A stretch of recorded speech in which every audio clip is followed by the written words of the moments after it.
2-2 after the first leg, and these two European giants come back to Old Trafford to fight it out until the final whistle for a final place in the last 16 of the competition. It's 4 changes tonight for both teams as Erik ten Hag brings in Casemiro, Varane, Aaron Wan-Bissaka and Sancho for Sabitzer, Lindelof, Dalot and Garnacho. That's since their 3-0 win against Leicester in the Premier League at the weekend. As for Xavi Hernandez, since their 2-0 win against Cadiz, he brings in Araujo, Busquets, who returns Kessié and Rafinha for Garcia, the suspended Gavi, Fati and Ferran Torres. It's an 8 o'clock kickoff in the Europa League as Manchester United host Barcelona.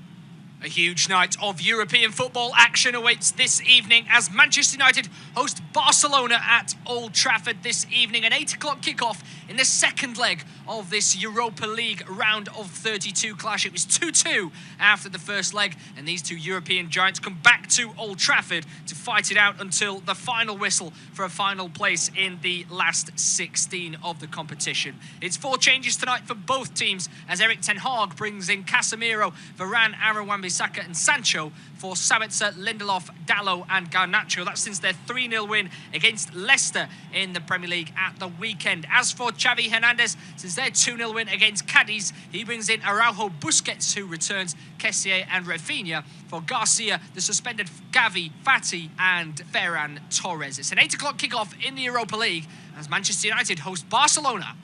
A huge night of European football action awaits this evening as Manchester United host Barcelona at Old Trafford this evening. An 8 o'clock kickoff in the second leg of this Europa League round of 32 clash. It was 2-2 after the first leg, and these two European giants come back to Old Trafford to fight it out until the final whistle for a final place in the last 16 of the competition. It's 4 changes tonight for both teams as Erik ten Hag brings in Casemiro, Varane, Aaron Wan-Bissaka and Sancho for Sabitzer, Lindelof, Dalot and Garnacho. That's since their 3-0 win against Leicester in the Premier League at the weekend. As for Xavi Hernandez, since their 2-0 win against Cadiz, he brings in Araujo, Busquets, who returns Kessié and Rafinha for Garcia, the suspended Gavi, Fati and Ferran Torres. It's an 8 o'clock kickoff in the Europa League as Manchester United host Barcelona.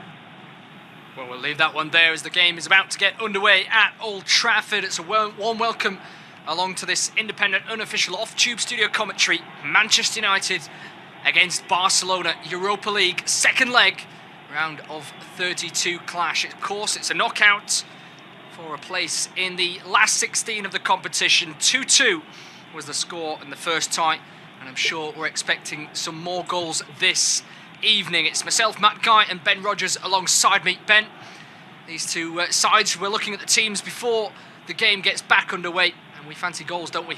Yeah, we do, Matt. And, well, just first of all, what a tie this is. Manchester United, Barcelona. Just over a decade ago, these two sides were competing in a Champions League final, and they're not quite at that level they're out there, are they? But both sides, having said that, both on the way up. Manchester United this season have just looked a step above where they have been in recent years under Erik ten Hag. And as for Barcelona, I mean, they're 8 points clear at the top of La Liga, and Xavi's really got them playing a good kind of football. But Barcelona have got, the likes of Pedri, Gavi and Ousmane Dembele all out. It's a big chance for Manchester United to advance to the round of 16 in the Europa League, and I'm sure Erik ten Hag will be emphasising the importance of that just ahead of 72 hours away, of course, from the Carabao Cup final, but really excited for this match tonight. Yeah, absolutely. Rashford, the man in form, is over the ball for kick-off, just in the centre circle for the moment. All eyes on French referee Clement Turpin to get this game underway. It's Manchester United in their traditional home colours, red, white and black, with Barcelona in their change all gold strip.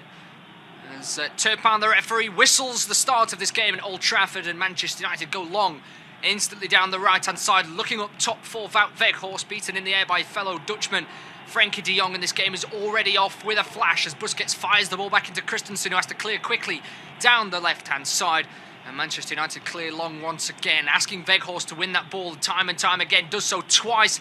No foul, says referee Clement Turpin, as de Jong bumped into him, as Christensen looks to switch the play out to the right-hand side, and in space down this right-hand side is Jules Koundé, that mix-up role that he often plays, sometimes centre-half, sometimes at right-back, and he's in that right-hand side berth tonight. It is pressed all the way by Rashford, foot on it from the Manchester United man, and within a minute we've seen plenty of presses on the ball. It's a lively start, Matt, but let's just talk about that pass from Christensen. 30-yard crossfield ball to Koundé, and acres of space, and if that's how Xavi wants his centre-backs playing, then Christensen's the man for that. We see that at Chelsea. He's got good range of passing. Sometimes defensively he's left found wanting, but great start from Barcelona. Yeah, Lewandowski just dropping the ball off into midfield for Busquets, returning to the side tonight. We mentioned some of the players that are missing tonight, the likes of Gavi and Pedri for Barcelona. They already have a man down in the shape of Koundé over on that far side. Maybe took knock over on that far side, but yeah, Dembele injured as well. Gavi is suspended for this evening's game. That's why he can't play. Luke Shaw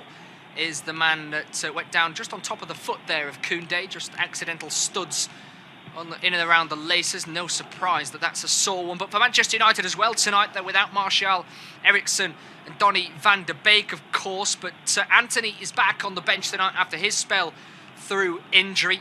Casemiro into the starting 11, as is Martinez in the centre of defence as well. So although there may be some players missing, there's some big players coming back tonight for Manchester United. Yeah, there is. And you mentioned Martinez there. He's had such an influence on this Manchester United team. He struggled a bit, didn't he, for consistency, but since the World Cup, he was obviously out with that injury. Since he's come back for Manchester United, alongside Rafa Varane, they've formed a really strong partnership that Manchester United will be able to build on, particularly at Old Trafford as well. When you look at their last 16 games, they've won 15 and drew 1. It's become a real fortress again, and that's something they haven't really had since the days of Sir Alex Ferguson. But Erik ten Hag's really got that good feeling around the club again, and just expect Manchester United to probably have too much of Barcelona tonight when you look at the teams on paper. But of course, football is never won on paper, is it? No, as Casemiro wins the ball a couple of times, fires it out to the right-hand side. Here's Fernandes bearing down on goal on the right-hand side. Saved by Marc-Andre ter Stegen with his right leg stretching across the goal. Here's Fernandes again, right side, looking for a left-footed ball inside. Does find Sancho. He finds Casemiro, shot towards goal, left-footed,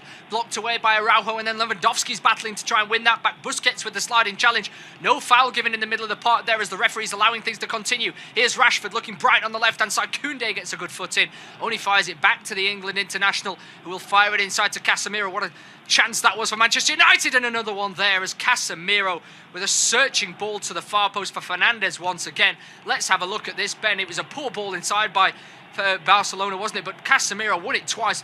Fernandes is unmarked. Yeah, it's really poor defending. It's Balde that gets caught out, isn't it? It's Koundé that gives the ball away. Casemiro, as you say, he steps in and does that role better than anyone in Europe, really, doesn't he? Casemiro, it's a 20-yard ball in behind. Bruno Fernandes, he's got to score though, Matt. When you look at it again, he's opened up, he's got the whole goal to aim at, and in the end he goes for power instead of just trying to fizz it across to Stegen. He hits it straight at Stegen, who, to be fair, the German stands his ground and stands tall and makes the save. It's a massive save. It's a massive chance for Manchester United early on. Yeah, he gets his leg across, doesn't he? But as you said, it should be in the corner. Here's Rafinha, cuts inside on the right wing this time, just leaks that ball left of the upright on De Gea's goal there. He looks bright there, doesn't he, Rafinha? We've seen that in the Premier League for Leeds United, of course. This time, just sets it out a little bit too far. Can't quite curl it in and can't get the ball to dip either. Just seeing a reverse angle now of that Fernandes shot. He has to score, doesn't he? Yeah, he's got to do better. I'm looking at it again, and he doesn't quite strike it well enough, does he? He gets his head down, Bruno Fernandes, head over the ball, and just tries to strike through it, but it just seems to sort of kick the bottom of the ground before he connects with the ball. It's not a clean contact at all. And ter Stegen, as I say, he gets his leg out, he makes a strong save, but Bruno Fernandes will be thinking about that one. He would have dreamed about that last night. What a chance. Yeah, we were chatting before kickoff, weren't we? Rashford and Fernandes both like a knuckleball type technique, don't they? And that was an incident of that where